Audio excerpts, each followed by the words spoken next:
고요한 밤, 문득 거울 속 자신을 바라보며 이런 질문을 던져본 적 없으십니까?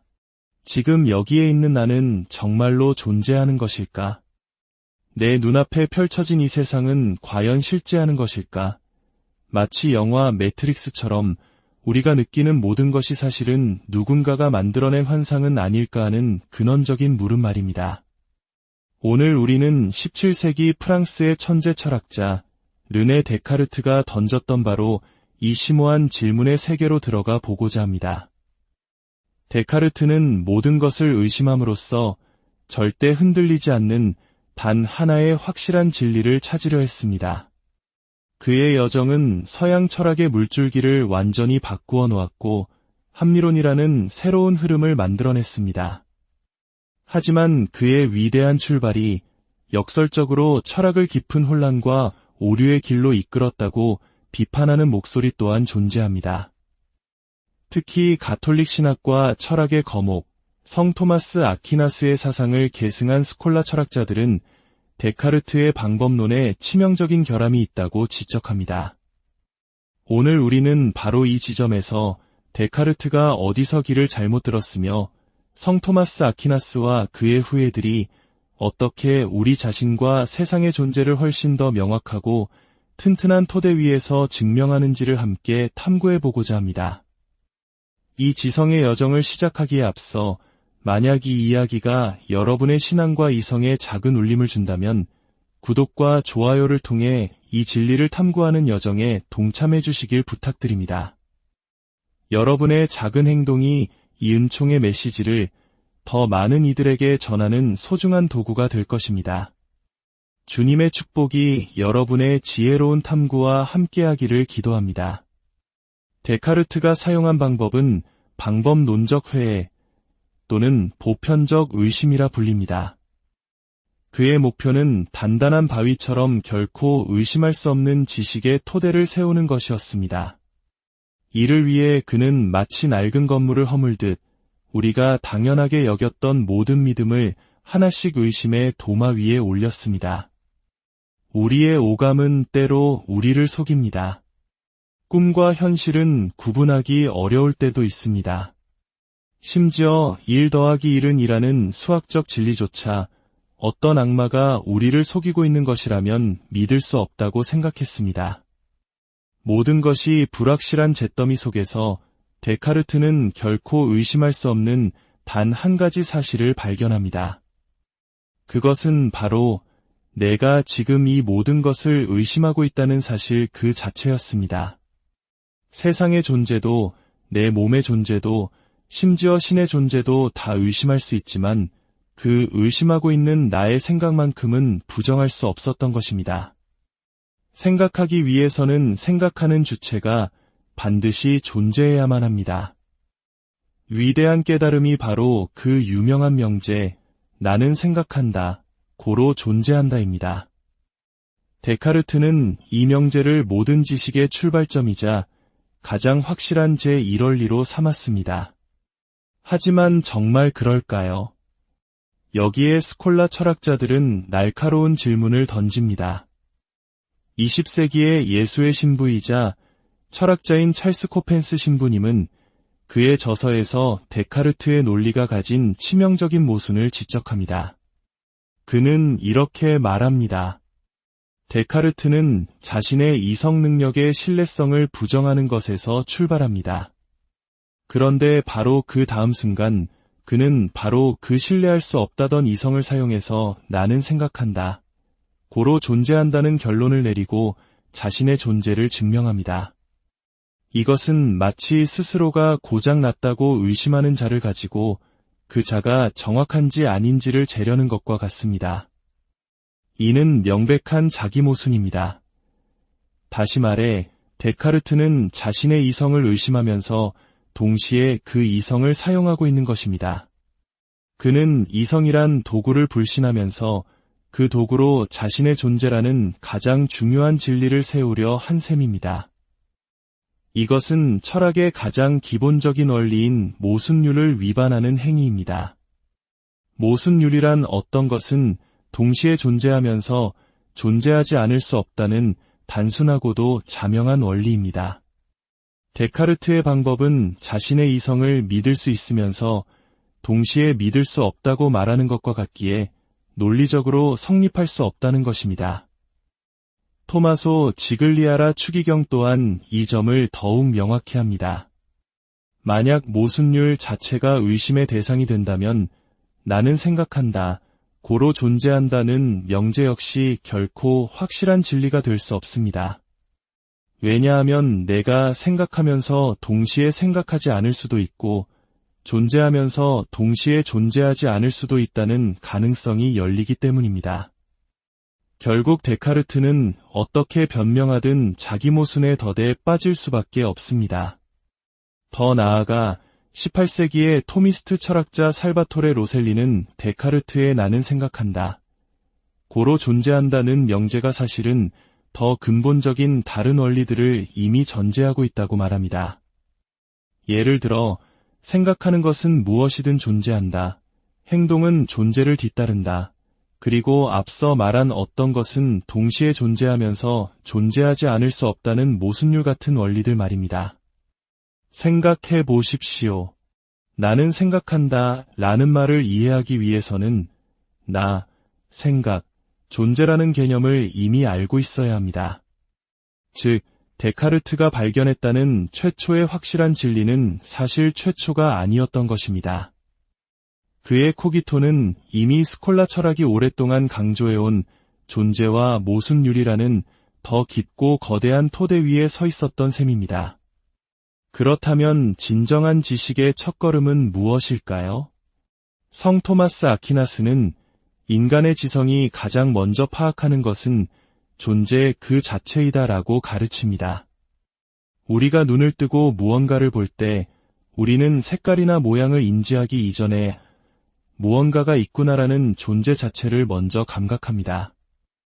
이 존재에 대한 알미야말로 모든 지식의 근간이며 이로부터 존재하는 것은 존재하지 않는 것이 될 수 없다는 모순율이라는 절대 원칙이 나오는 것입니다. 이것은 매우 중요한 지점입니다. 데카르트의 지식이 머릿속의 생각에서 출발했다면 토마스 아퀴나스의 지식은 감각을 통해 외부 세계의 존재를 만나는 것에서 출발합니다. 아리스토텔레스부터 이어져 내려온 지성 안에 있는 모든 것은 먼저 감각 안에 있었다는 위대한 격언처럼 우리의 모든 암은 보고, 듣고, 만지는 감각적 경험에서 시작됩니다. 내가 무언가를 보고 느낀다는 감각 경험이 존재한다는 사실 자체가 바로 내가 존재한다는 가장 확실하고 자명한 증거입니다. 만약 내가 존재하지 않는다면 애초에 무언가를 감각하는 것 자체가 불가능하기 때문입니다. 데카르트처럼 복잡하게 모든 것을 의심하고 고통스러운 사유를 거칠 필요 없이 우리는 세상을 향해 눈을 뜨는 그 순간 이미 우리 자신의 존재를 명백하게 확인하고 있는 것입니다. 자, 이제 우리는 우리가 존재한다는 것을 알게 되었습니다. 그렇다면 다음 질문으로 나아갈 수 있습니다. 우리를 둘러싼 외부 세계는 정말로 존재하는 것일까요? 우리가 보고 만지는 이 감각들이 정말 실제하는 대상으로부터 오는 것일까요? 아니면 이 모든 것이 내 마음이 만들어낸 환상이거나 혹은 어떤 사악한 천재가 내 뇌에 직접 전기 신호를 써서 만들어내는 가짜 현실은 아닐까요? 이 질문에 대해서도 코펜스 신부님은 명쾌한 논증을 제시합니다. 그는 존재하는 모든 것에는 이유가 있다는 충족이유율에서 출발합니다. 우리 안에는 끊임없이 감각들이 생겨납니다. 그리고 우리는 이 감각들이 우리 마음과는 별개로 존재하는 외부의 실체, 즉 물체에 의해 야기되었다는 거부할 수 없는 판단을 내립니다. 그렇다면 이 감각과 판단에는 반드시 원인이 있어야 합니다. 그 원인은 무엇일까요? 코펜스 신부님은 세 가지 가능성을 제시합니다. 첫째, 그 원인이 우리 자신의 마음속에 있는 경우. 둘째, 그 원인이 하느님께 있는 경우. 셋째, 그 원인이 실제로 존재하는 외부 물체인 경우입니다. 첫 번째 가능성, 즉 우리 마음이 모든 감각을 만들어낸다는 주장은 사실이 아닙니다. 만약 그렇다면 우리는 우리가 원하는 감각만을 만들어낼 수 있어야 합니다. 하지만 우리는 보기 싫은 것을 보게 되고 듣기 싫은 소리를 들어야 하며 느끼기 싫은 고통을 느낍니다. 우리의 의지와 상관없이 감각은 주어집니다. 두 번째 가능성, 즉 하느님께서 우리에게 직접 이 모든 감각을 주신다는 생각은 어떨까요? 이 또한 불가능합니다. 하느님은 무한히 완전하고 진실하신 분입니다. 그런 하느님께서 우리에게 끊임없이 가짜 세계를 보여주시면서 동시에 그것이 진짜라고 믿게 만드는 거부할 수 없는 충동을 주시는 그런 보편적인 기만행위를 하실 리가 없습니다. 그것은 하느님의 본성에 어긋나는 일입니다. 따라서 남는 가능성은 단 하나뿐입니다.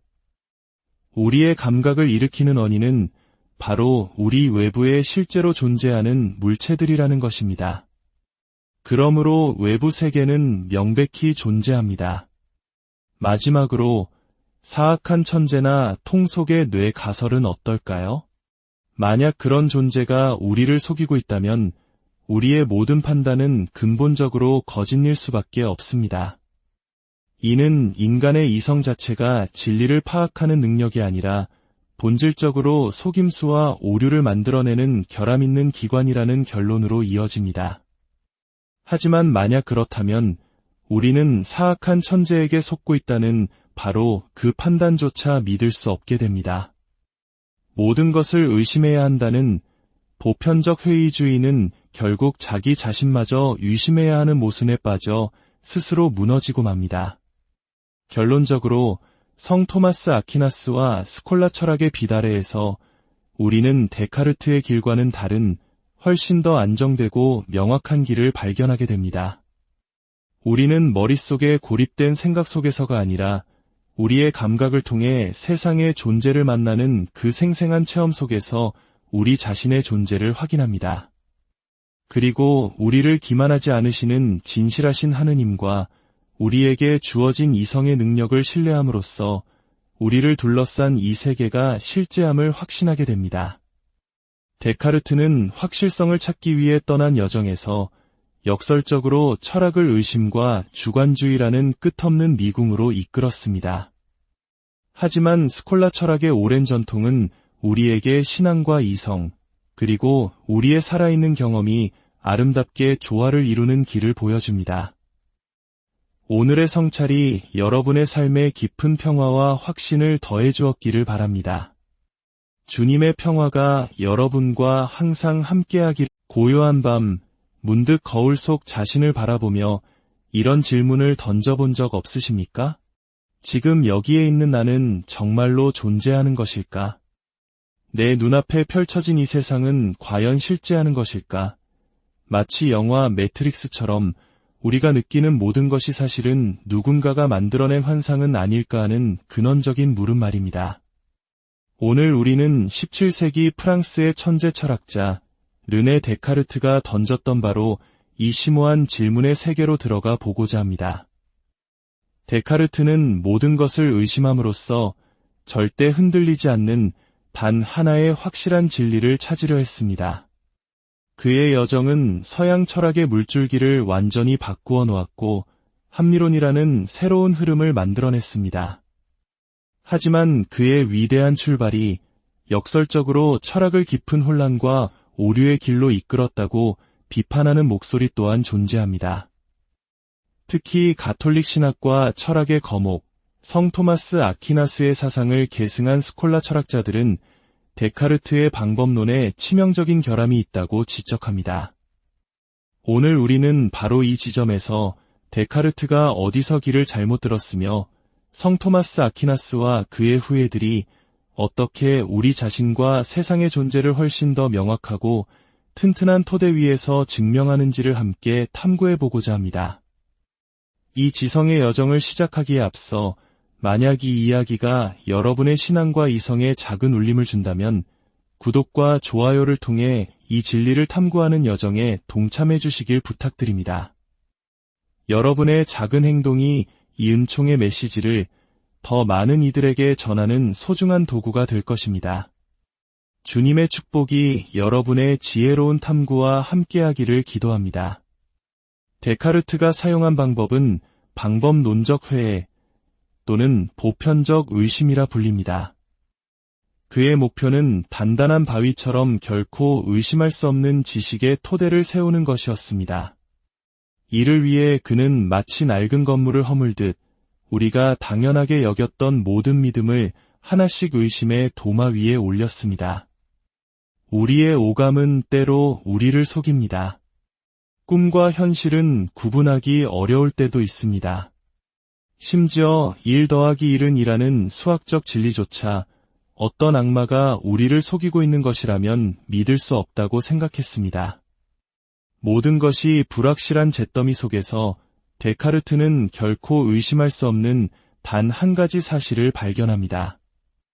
그것은 바로 내가 지금 이 모든 것을 의심하고 있다는 사실 그 자체였습니다. 세상의 존재도, 내 몸의 존재도, 심지어 신의 존재도 다 의심할 수 있지만 그 의심하고 있는 나의 생각만큼은 부정할 수 없었던 것입니다. 생각하기 위해서는 생각하는 주체가 반드시 존재해야만 합니다. 위대한 깨달음이 바로 그 유명한 명제, 나는 생각한다, 고로 존재한다입니다. 데카르트는 이 명제를 모든 지식의 출발점이자 가장 확실한 제1원리로 삼았습니다. 하지만 정말 그럴까요? 여기에 스콜라 철학자들은 날카로운 질문을 던집니다. 20세기의 예수의 신부이자 철학자인 찰스 코펜스 신부님은 그의 저서에서 데카르트의 논리가 가진 치명적인 모순을 지적합니다. 그는 이렇게 말합니다. 데카르트는 자신의 이성 능력의 신뢰성을 부정하는 것에서 출발합니다. 그런데 바로 그 다음 순간 그는 바로 그 신뢰할 수 없다던 이성을 사용해서 나는 생각한다, 고로 존재한다는 결론을 내리고 자신의 존재를 증명합니다. 이것은 마치 스스로가 고장났다고 의심하는 자를 가지고 그 자가 정확한지 아닌지를 재려는 것과 같습니다. 이는 명백한 자기 모순입니다. 다시 말해, 데카르트는 자신의 이성을 의심하면서 동시에 그 이성을 사용하고 있는 것입니다. 그는 이성이란 도구를 불신하면서 그 도구로 자신의 존재라는 가장 중요한 진리를 세우려 한 셈입니다. 이것은 철학의 가장 기본적인 원리인 모순율을 위반하는 행위입니다. 모순율이란 어떤 것은 동시에 존재하면서 존재하지 않을 수 없다는 단순하고도 자명한 원리입니다. 데카르트의 방법은 자신의 이성을 믿을 수 있으면서 동시에 믿을 수 없다고 말하는 것과 같기에 논리적으로 성립할 수 없다는 것입니다. 토마소 지글리아라 추기경 또한 이 점을 더욱 명확히 합니다. 만약 모순율 자체가 의심의 대상이 된다면 나는 생각한다, 고로 존재한다는 명제 역시 결코 확실한 진리가 될 수 없습니다. 왜냐하면 내가 생각하면서 동시에 생각하지 않을 수도 있고 존재하면서 동시에 존재하지 않을 수도 있다는 가능성이 열리기 때문입니다.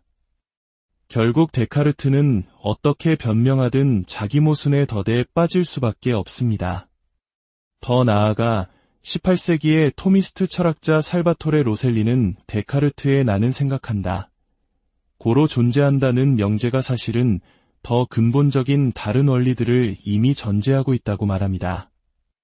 예를 들어 생각하는 것은 무엇이든 존재한다, 행동은 존재를 뒤따른다, 그리고 앞서 말한 어떤 것은 동시에 존재하면서 존재하지 않을 수 없다는 모순율 같은 원리들 말입니다. 생각해 보십시오. 나는 생각한다 라는 말을 이해하기 위해서는 나, 생각, 존재라는 개념을 이미 알고 있어야 합니다. 즉, 데카르트가 발견했다는 최초의 확실한 진리는 사실 최초가 아니었던 것입니다. 그의 코기토는 이미 스콜라 철학이 오랫동안 강조해온 존재와 모순율이라는 더 깊고 거대한 토대 위에 서 있었던 셈입니다. 그렇다면 진정한 지식의 첫걸음은 무엇일까요? 성 토마스 아퀴나스는 인간의 지성이 가장 먼저 파악하는 것은 존재 그 자체이다라고 가르칩니다. 우리가 눈을 뜨고 무언가를 볼 때 우리는 색깔이나 모양을 인지하기 이전에 무언가가 있구나라는 존재 자체를 먼저 감각합니다. 이 존재에 대한 알미야말로 모든 지식의 근간이며 이로부터 존재하는 것은 존재하지 않는 것이 될 수 없다는 모순율이라는 절대 원칙이 나오는 것입니다. 이것은 매우 중요한 지점입니다. 데카르트의 지식이 머릿속의 생각에서 출발했다면 토마스 아퀴나스의 지식은 감각을 통해 외부 세계의 존재를 만나는 것에서 출발합니다. 아리스토텔레스부터 이어져 내려온 지성 안에 있는 모든 것은 먼저 감각 안에 있었다는 위대한 격언처럼 우리의 모든 암은 보고, 듣고, 만지는 감각적 경험에서 시작됩니다. 내가 무언가를 보고 느낀다는 감각 경험이 존재한다는 사실 자체가 바로 내가 존재한다는 가장 확실하고 자명한 증거입니다. 만약 내가 존재하지 않는다면 애초에 무언가를 감각하는 것 자체가 불가능하기 때문입니다. 데카르트처럼 복잡하게 모든 것을 의심하고 고통스러운 사유를 거칠 필요 없이 우리는 세상을 향해 눈을 뜨는 그 순간 이미 우리 자신의 존재를 명백하게 확인하고 있는 것입니다. 자, 이제 우리는 우리가 존재한다는 것을 알게 되었습니다. 그렇다면 다음 질문으로 나아갈 수 있습니다. 우리를 둘러싼 외부 세계는 정말로 존재하는 것일까요? 우리가 보고 만지는 이 감각들이 정말 실제하는 대상으로부터 오는 것일까요? 아니면 이 모든 것이 내 마음이 만들어낸 환상이거나 혹은 어떤 사악한 천재가 내 뇌에 직접 전기 신호를 써서 만들어내는 가짜 현실은 아닐까요? 이 질문에 대해서도 코펜스 신부님은 명쾌한 논증을 제시합니다. 그는 존재하는 모든 것에는 이유가 있다는 충족이유율에서 출발합니다. 우리 안에는 끊임없이 감각들이 생겨납니다. 그리고 우리는 이 감각들이 우리 마음과는 별개로 존재하는 외부의 실체, 즉 물체에 의해 야기되었다는 거부할 수 없는 판단을 내립니다. 그렇다면 이 감각과 판단에는 반드시 원인이 있어야 합니다. 그 원인은 무엇일까요? 코펜스 신부님은 세 가지 가능성을 제시합니다. 첫째, 그 원인이 우리 자신의 마음 속에 있는 경우. 둘째, 그 원인이 하느님께 있는 경우. 셋째, 그 원인이 실제로 존재하는 외부 물체인 경우입니다. 첫 번째 가능성, 즉 우리 마음이 모든 감각을 만들어낸다는 주장은 사실이 아닙니다.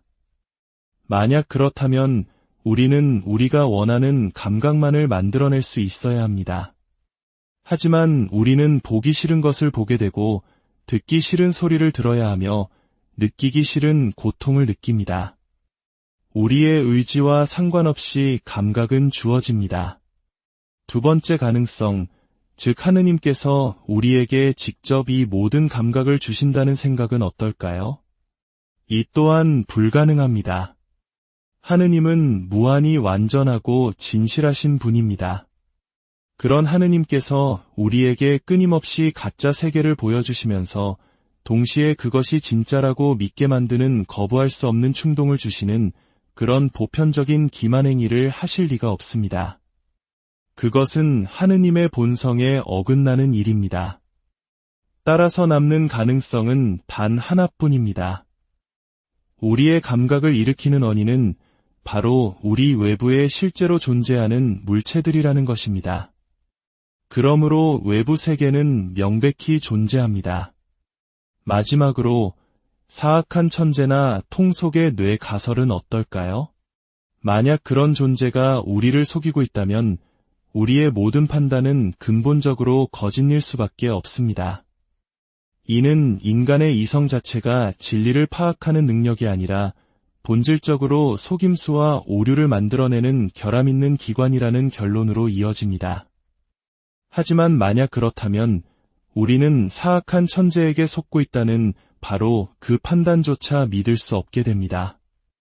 모든 것을 의심해야 한다는 보편적 회의주의는 결국 자기 자신마저 의심해야 하는 모순에 빠져 스스로 무너지고 맙니다.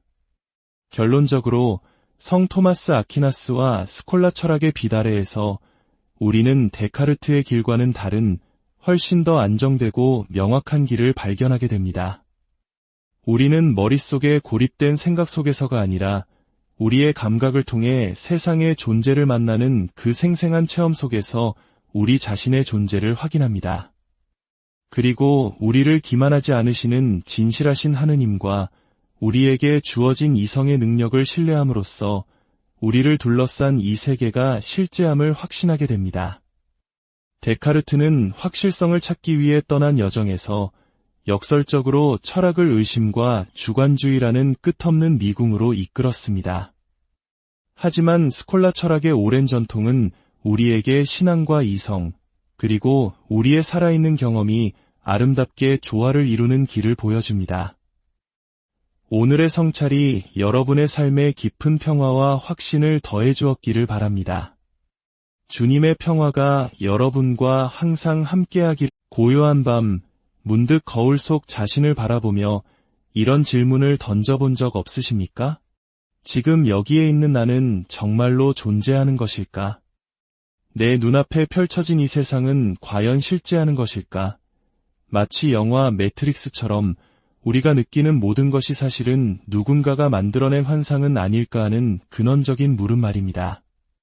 오늘 우리는 17세기 프랑스의 천재 철학자 르네 데카르트가 던졌던 바로 이 심오한 질문의 세계로 들어가 보고자 합니다.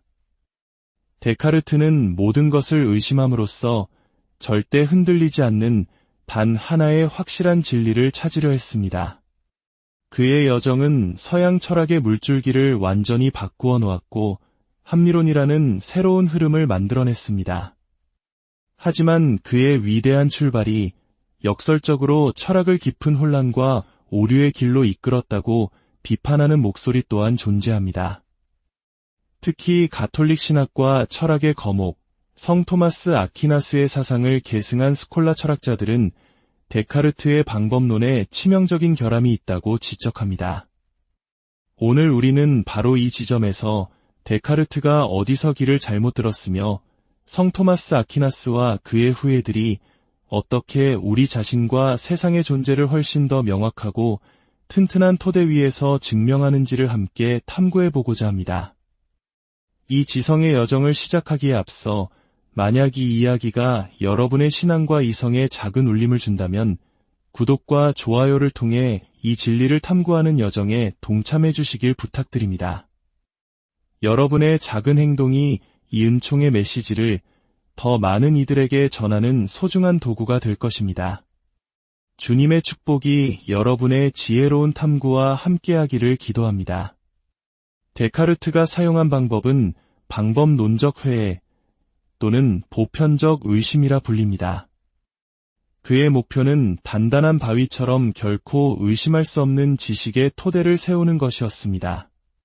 이를 위해 그는 마치 낡은 건물을 허물듯 우리가 당연하게 여겼던 모든 믿음을 하나씩 의심의 도마 위에 올렸습니다. 우리의 오감은 때로 우리를 속입니다. 꿈과 현실은 구분하기 어려울 때도 있습니다.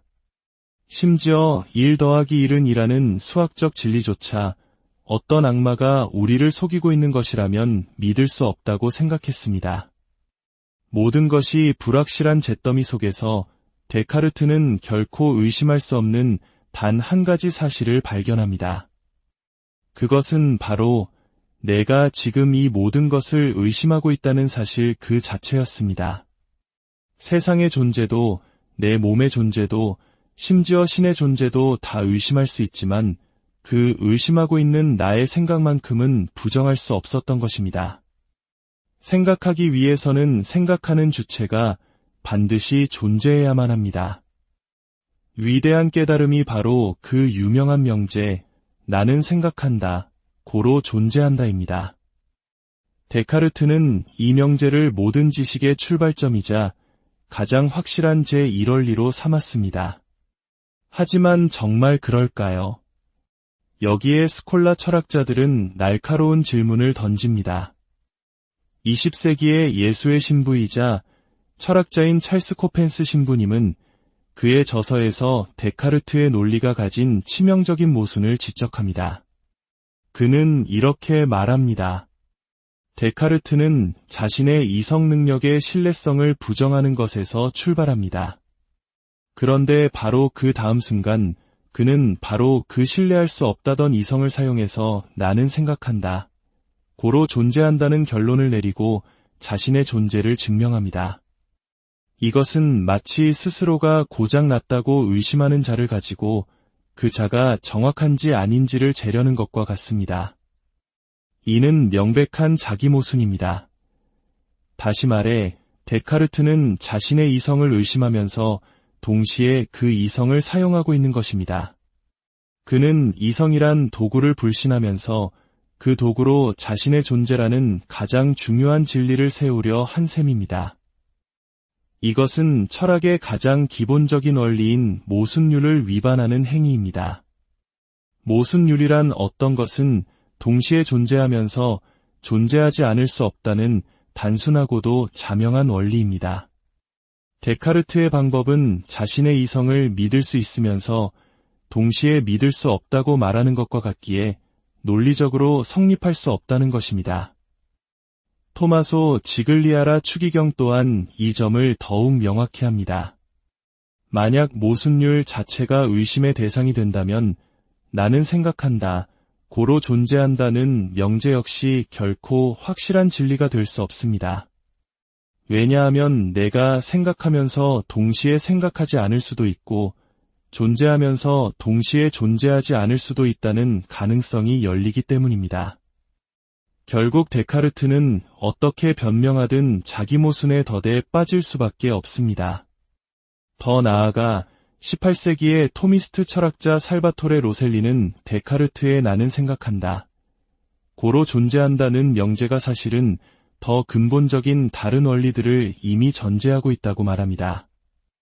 예를 들어 생각하는 것은 무엇이든 존재한다, 행동은 존재를 뒤따른다, 그리고 앞서 말한 어떤 것은 동시에 존재하면서 존재하지 않을 수 없다는 모순율 같은 원리들 말입니다. 생각해 보십시오. 나는 생각한다 라는 말을 이해하기 위해서는 나, 생각, 존재라는 개념을 이미 알고 있어야 합니다. 즉, 데카르트가 발견했다는 최초의 확실한 진리는 사실 최초가 아니었던 것입니다. 그의 코기토는 이미 스콜라 철학이 오랫동안 강조해온 존재와 모순율이라는 더 깊고 거대한 토대 위에 서 있었던 셈입니다. 그렇다면 진정한 지식의 첫걸음은 무엇일까요? 성 토마스 아퀴나스는 인간의 지성이 가장 먼저 파악하는 것은 존재 그 자체이다라고 가르칩니다. 우리가 눈을 뜨고 무언가를 볼 때 우리는 색깔이나 모양을 인지하기 이전에 무언가가 있구나라는 존재 자체를 먼저 감각합니다. 이 존재에 대한 알미야말로 모든 지식의 근간이며 이로부터 존재하는 것은 존재하지 않는 것이 될 수 없다는 모순율이라는 절대 원칙이 나오는 것입니다. 이것은 매우 중요한 지점입니다. 데카르트의 지식이 머릿속의 생각에서 출발했다면 토마스 아퀴나스의 지식은 감각을 통해 외부 세계의 존재를 만나는 것에서 출발합니다. 아리스토텔레스부터 이어져 내려온 지성 안에 있는 모든 것은 먼저 감각 안에 있었다는 위대한 격언처럼 우리의 모든 암은 보고, 듣고, 만지는 감각적 경험에서 시작됩니다. 내가 무언가를 보고 느낀다는 감각 경험이 존재한다는 사실 자체가 바로 내가 존재한다는 가장 확실하고 자명한 증거입니다.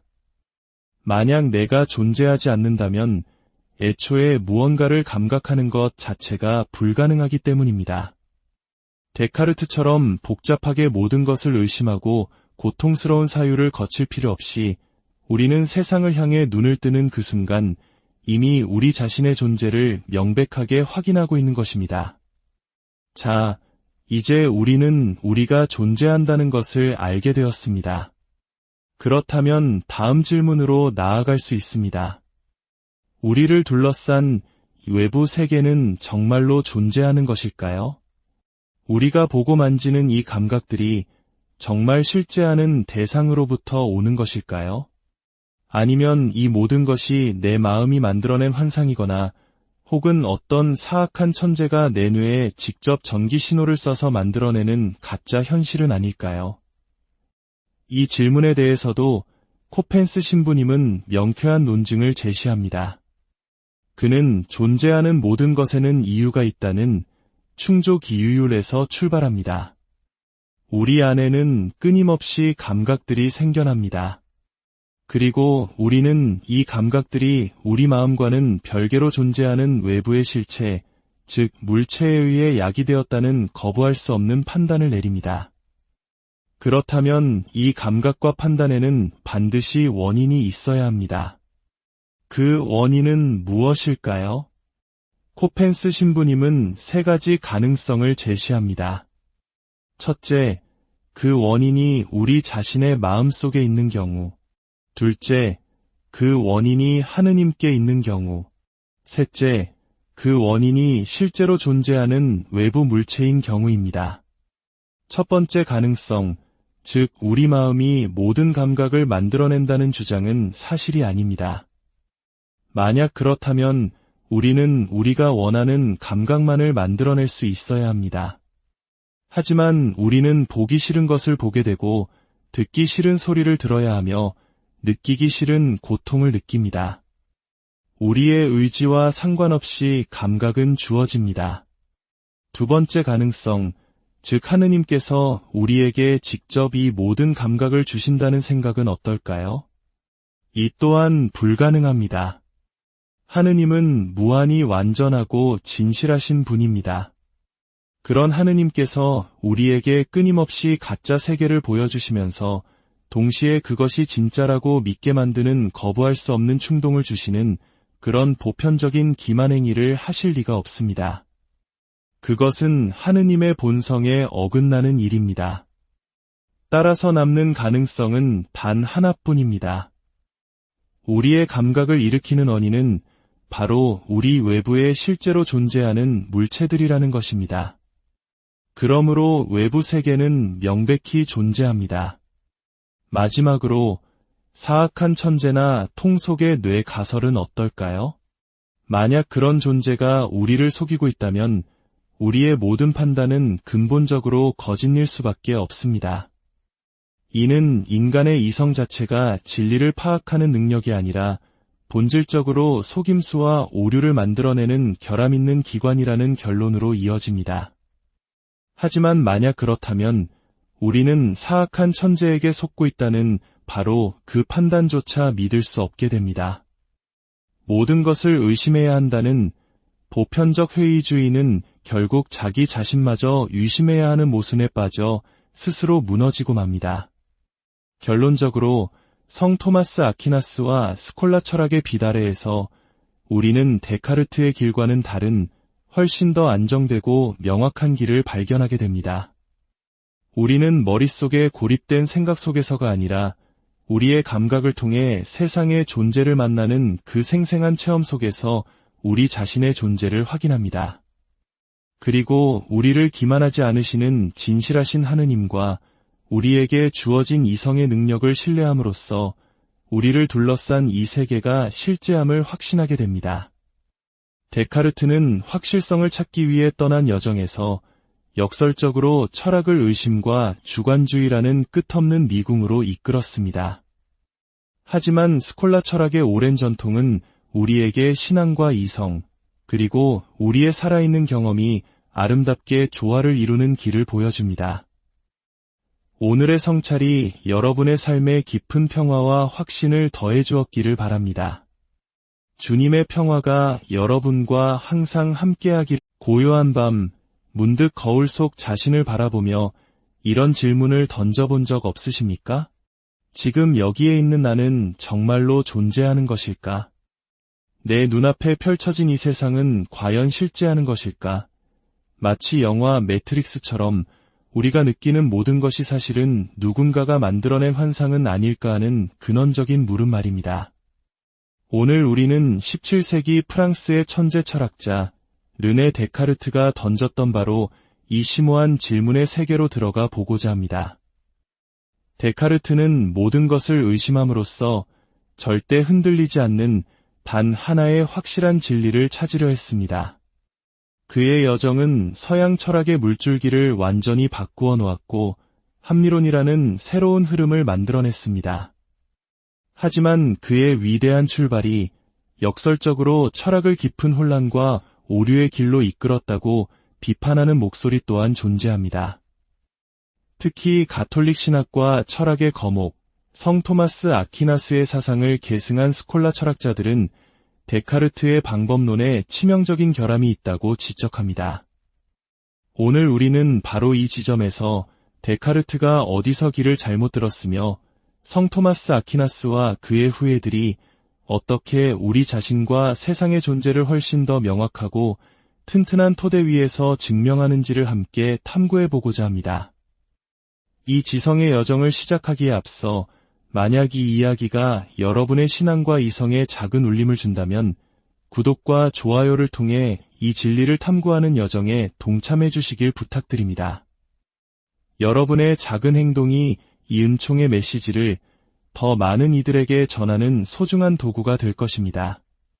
주님의 축복이 여러분의 지혜로운 탐구와 함께하기를 기도합니다. 데카르트가 사용한 방법은 방법론적 회해 또는 보편적 의심이라 불립니다. 그의 목표는 단단한 바위처럼 결코 의심할 수 없는 지식의 토대를 세우는 것이었습니다. 이를 위해 그는 마치 낡은 건물을 허물듯 우리가 당연하게 여겼던 모든 믿음을 하나씩 의심의 도마 위에 올렸습니다. 우리의 오감은 때로 우리를 속입니다. 꿈과 현실은 구분하기 어려울 때도 있습니다. 심지어 1 더하기 1은 2라는 수학적 진리조차 어떤 악마가 우리를 속이고 있는 것이라면 믿을 수 없다고 생각했습니다. 모든 것이 불확실한 잿더미 속에서 데카르트는 결코 의심할 수 없는 단 한 가지 사실을 발견합니다. 그것은 바로 내가 지금 이 모든 것을 의심하고 있다는 사실 그 자체였습니다. 세상의 존재도 내 몸의 존재도 심지어 신의 존재도 다 의심할 수 있지만 그 의심하고 있는 나의 생각만큼은 부정할 수 없었던 것입니다. 생각하기 위해서는 생각하는 주체가 반드시 존재해야만 합니다. 위대한 깨달음이 바로 그 유명한 명제 나는 생각한다, 고로 존재한다입니다. 데카르트는 이 명제를 모든 지식의 출발점이자 가장 확실한 제1원리로 삼았습니다. 하지만 정말 그럴까요? 여기에 스콜라 철학자들은 날카로운 질문을 던집니다. 20세기의 예수의 신부이자 철학자인 찰스 코펜스 신부님은 그의 저서에서 데카르트의 논리가 가진 치명적인 모순을 지적합니다. 그는 이렇게 말합니다. 데카르트는 자신의 이성 능력의 신뢰성을 부정하는 것에서 출발합니다. 그런데 바로 그 다음 순간 그는 바로 그 신뢰할 수 없다던 이성을 사용해서 나는 생각한다, 고로 존재한다는 결론을 내리고 자신의 존재를 증명합니다. 이것은 마치 스스로가 고장났다고 의심하는 자를 가지고 그 자가 정확한지 아닌지를 재려는 것과 같습니다. 이는 명백한 자기 모순입니다. 다시 말해 데카르트는 자신의 이성을 의심하면서 동시에 그 이성을 사용하고 있는 것입니다. 그는 이성이란 도구를 불신하면서 그 도구로 자신의 존재라는 가장 중요한 진리를 세우려 한 셈입니다. 이것은 철학의 가장 기본적인 원리인 모순율을 위반하는 행위입니다. 모순율이란 어떤 것은 동시에 존재하면서 존재하지 않을 수 없다는 단순하고도 자명한 원리입니다. 데카르트의 방법은 자신의 이성을 믿을 수 있으면서 동시에 믿을 수 없다고 말하는 것과 같기에 논리적으로 성립할 수 없다는 것입니다. 토마소 지글리아라 추기경 또한 이 점을 더욱 명확히 합니다. 만약 모순율 자체가 의심의 대상이 된다면 나는 생각한다, 고로 존재한다는 명제 역시 결코 확실한 진리가 될 수 없습니다. 왜냐하면 내가 생각하면서 동시에 생각하지 않을 수도 있고 존재하면서 동시에 존재하지 않을 수도 있다는 가능성이 열리기 때문입니다. 결국 데카르트는 어떻게 변명하든 자기 모순의 덫에 빠질 수밖에 없습니다. 더 나아가 18세기의 토미스트 철학자 살바토레 로셀리는 데카르트의 나는 생각한다, 고로 존재한다는 명제가 사실은 더 근본적인 다른 원리들을 이미 전제하고 있다고 말합니다. 예를 들어 생각하는 것은 무엇이든 존재한다, 행동은 존재를 뒤따른다, 그리고 앞서 말한 어떤 것은 동시에 존재하면서 존재하지 않을 수 없다는 모순율 같은 원리들 말입니다. 생각해 보십시오. 나는 생각한다 라는 말을 이해하기 위해서는 나, 생각, 존재라는 개념을 이미 알고 있어야 합니다. 즉, 데카르트가 발견했다는 최초의 확실한 진리는 사실 최초가 아니었던 것입니다. 그의 코기토는 이미 스콜라 철학이 오랫동안 강조해온 존재와 모순율이라는 더 깊고 거대한 토대 위에 서 있었던 셈입니다. 그렇다면 진정한 지식의 첫걸음은 무엇일까요? 성 토마스 아퀴나스는 인간의 지성이 가장 먼저 파악하는 것은 존재 그 자체이다라고 가르칩니다. 우리가 눈을 뜨고 무언가를 볼 때 우리는 색깔이나 모양을 인지하기 이전에 무언가가 있구나라는 존재 자체를 먼저 감각합니다. 이 존재에 대한 알미야말로 모든 지식의 근간이며 이로부터 존재하는 것은 존재하지 않는 것이 될 수 없다는 모순율이라는 절대 원칙이 나오는 것입니다. 이것은 매우 중요한 지점입니다. 데카르트의 지식이 머릿속의 생각에서 출발했다면 토마스 아퀴나스의 지식은 감각을 통해 외부 세계의 존재를 만나는 것에서 출발합니다. 아리스토텔레스부터 이어져 내려온 지성 안에 있는 모든 것은 먼저 감각 안에 있었다는 위대한 격언처럼 우리의 모든 암은 보고, 듣고, 만지는 감각적 경험에서 시작됩니다. 내가 무언가를 보고 느낀다는 감각 경험이 존재한다는 사실 자체가 바로 내가 존재한다는 가장 확실하고 자명한 증거입니다. 만약 내가 존재하지 않는다면 애초에 무언가를 감각하는 것 자체가 불가능하기 때문입니다. 데카르트처럼 복잡하게 모든 것을 의심하고 고통스러운 사유를 거칠 필요 없이 우리는 세상을 향해 눈을 뜨는 그 순간 이미 우리 자신의 존재를 명백하게 확인하고 있는 것입니다. 자, 이제 우리는 우리가 존재한다는 것을 알게 되었습니다. 그렇다면 다음 질문으로 나아갈 수 있습니다. 우리를 둘러싼 외부 세계는 정말로 존재하는 것일까요? 우리가 보고 만지는 이 감각들이 정말 실제하는 대상으로부터 오는 것일까요? 아니면 이 모든 것이 내 마음이 만들어낸 환상이거나 혹은 어떤 사악한 천재가 내 뇌에 직접 전기 신호를 써서 만들어내는 가짜 현실은 아닐까요? 이 질문에 대해서도 코펜스 신부님은 명쾌한 논증을 제시합니다. 그는 존재하는 모든 것에는 이유가 있다는 충족이유율에서 출발합니다. 우리 안에는 끊임없이 감각들이 생겨납니다. 그리고 우리는 이 감각들이 우리 마음과는 별개로 존재하는 외부의 실체, 즉 물체에 의해 야기되었다는 거부할 수 없는 판단을 내립니다. 그렇다면 이 감각과 판단에는 반드시 원인이 있어야 합니다. 그 원인은 무엇일까요? 코펜스 신부님은 세 가지 가능성을 제시합니다. 첫째, 그 원인이 우리 자신의 마음속에 있는 경우. 둘째, 그 원인이 하느님께 있는 경우. 셋째, 그 원인이 실제로 존재하는 외부 물체인 경우입니다. 첫 번째 가능성, 즉 우리 마음이 모든 감각을 만들어낸다는 주장은 사실이 아닙니다. 만약 그렇다면 우리는 우리가 원하는 감각만을 만들어낼 수 있어야 합니다. 하지만 우리는 보기 싫은 것을 보게 되고 듣기 싫은 소리를 들어야 하며 느끼기 싫은 고통을 느낍니다. 우리의 의지와 상관없이 감각은 주어집니다. 두 번째 가능성, 즉 하느님께서 우리에게 직접 이 모든 감각을 주신다는 생각은 어떨까요? 이 또한 불가능합니다. 하느님은 무한히 완전하고 진실하신 분입니다. 그런 하느님께서 우리에게 끊임없이 가짜 세계를 보여주시면서 동시에 그것이 진짜라고 믿게 만드는 거부할 수 없는 충동을 주시는 그런 보편적인 기만행위를 하실 리가 없습니다. 그것은 하느님의 본성에 어긋나는 일입니다. 따라서 남는 가능성은 단 하나뿐입니다. 우리의 감각을 일으키는 원인은 바로 우리 외부에 실제로 존재하는 물체들이라는 것입니다. 그러므로 외부 세계는 명백히 존재합니다. 마지막으로 사악한 천재나 통속의 뇌 가설은 어떨까요? 만약 그런 존재가 우리를 속이고 있다면 우리의 모든 판단은 근본적으로 거짓일 수밖에 없습니다. 이는 인간의 이성 자체가 진리를 파악하는 능력이 아니라 본질적으로 속임수와 오류를 만들어내는 결함 있는 기관이라는 결론으로 이어집니다. 하지만 만약 그렇다면 우리는 사악한 천재에게 속고 있다는 바로 그 판단조차 믿을 수 없게 됩니다.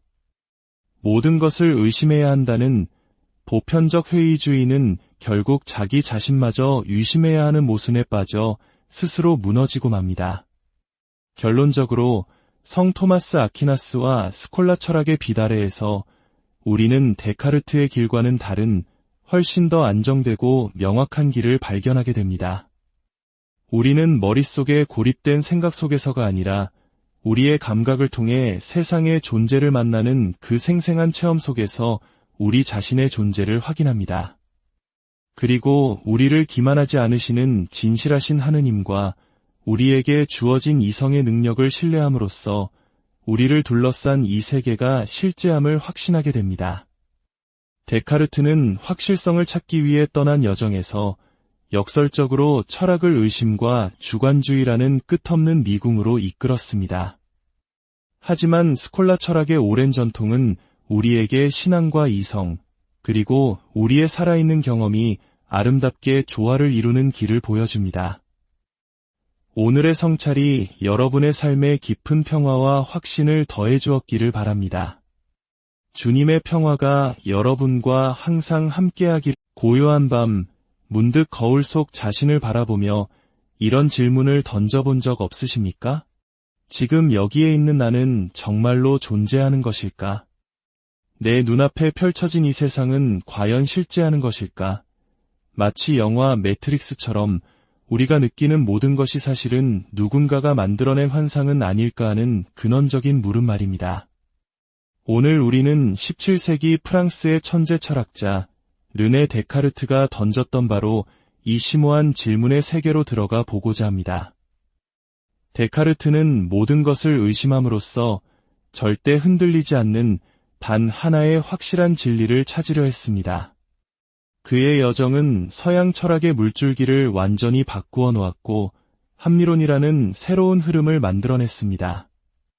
하지만 그의 위대한 출발이 역설적으로 철학을 깊은 혼란과 오류의 길로 이끌었다고 비판하는 목소리 또한 존재합니다. 특히 가톨릭 신학과 철학의 거목, 성 토마스 아퀴나스의 사상을 계승한 스콜라 철학자들은 데카르트의 방법론에 치명적인 결함이 있다고 지적합니다.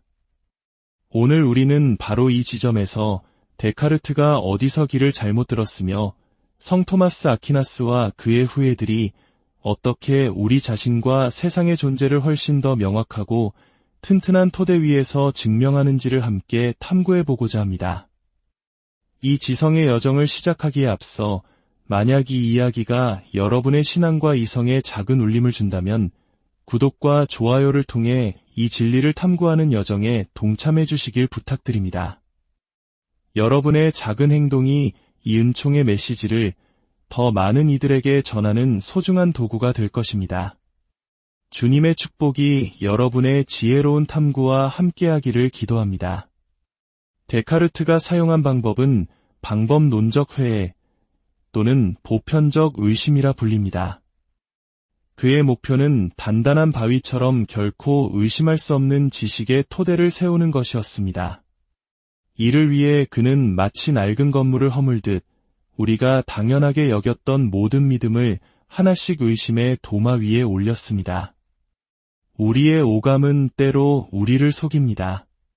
꿈과 현실은 구분하기 어려울 때도 있습니다. 심지어 1 더하기 1은 2라는 수학적 진리조차 어떤 악마가 우리를 속이고 있는 것이라면 믿을 수 없다고 생각했습니다. 모든 것이 불확실한 잿더미 속에서 데카르트는 결코 의심할 수 없는 단 한 가지 사실을 발견합니다. 그것은 바로 내가 지금 이 모든 것을 의심하고 있다는 사실 그 자체였습니다. 세상의 존재도, 내 몸의 존재도, 심지어 신의 존재도 다 의심할 수 있지만 그 의심하고 있는 나의 생각만큼은 부정할 수 없었던 것입니다. 생각하기 위해서는 생각하는 주체가 반드시 존재해야만 합니다.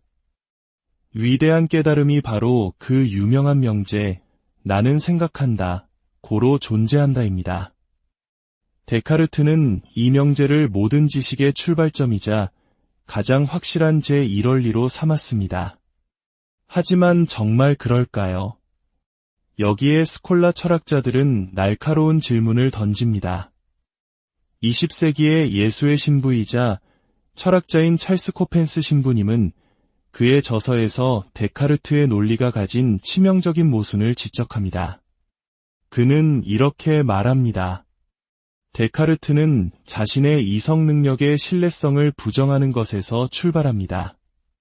그런데 바로 그 다음 순간 그는 바로 그 신뢰할 수 없다던 이성을 사용해서 나는 생각한다, 고로 존재한다는 결론을 내리고 자신의 존재를 증명합니다. 이것은 마치 스스로가 고장났다고 의심하는 자를 가지고 그 자가 정확한지 아닌지를 재려는 것과 같습니다. 이는 명백한 자기 모순입니다. 다시 말해 데카르트는 자신의 이성을 의심하면서 동시에 그 이성을 사용하고 있는 것입니다.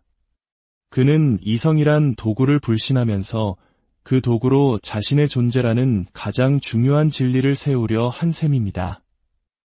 이것은 철학의 가장 기본적인 원리인 모순율을 위반하는 행위입니다. 모순율이란 어떤 것은 동시에 존재하면서 존재하지 않을 수 없다는 단순하고도 자명한 원리입니다. 데카르트의 방법은 자신의 이성을 믿을 수 있으면서 동시에 믿을 수 없다고 말하는 것과 같기에 논리적으로 성립할 수 없다는 것입니다. 토마소 지글리아라 추기경 또한 이 점을 더욱 명확히 합니다. 만약 모순율 자체가 의심의 대상이 된다면 나는 생각한다, 고로 존재한다는 명제 역시 결코 확실한 진리가 될 수 없습니다. 왜냐하면 내가 생각하면서 동시에 생각하지 않을 수도 있고 존재하면서 동시에 존재하지 않을 수도 있다는 가능성이 열리기 때문입니다.